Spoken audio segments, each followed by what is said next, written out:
তো আসসালামু আলাইকুম গাইস, আপনারা দেখতে পারতাছেন গাইস, এটা হলো একটা সিলিন্ডার আর পাইপের মাথাটা এটা হলো একটা লক। তো সিলিন্ডারের তো এটা অনেক সময় এই পাইপের মাথার লকটা বসতে চায় না এখানে।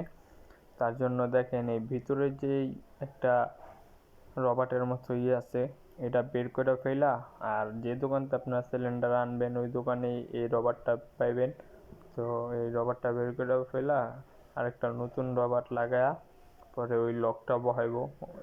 আর প্রথমে তো লক লাগতেই চায় নাই, দেখেন এখন আমরা রবার জাদা লাগাই দিতেছি ভালো মতো, স্ক্রু ড্রাইভার টেস্টার দিয়ে জাদা দিয়া এই যে লাগাই দিতেছি।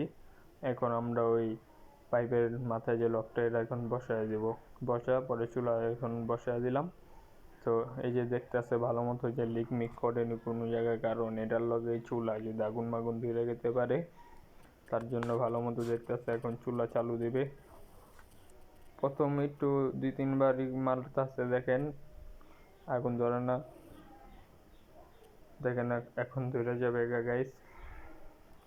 তো দেখেন ভিডিওটা ভালো লাগলে একটা লাইক করে দিবেন। ধন্যবাদ। আসসালামু আলাইকুম।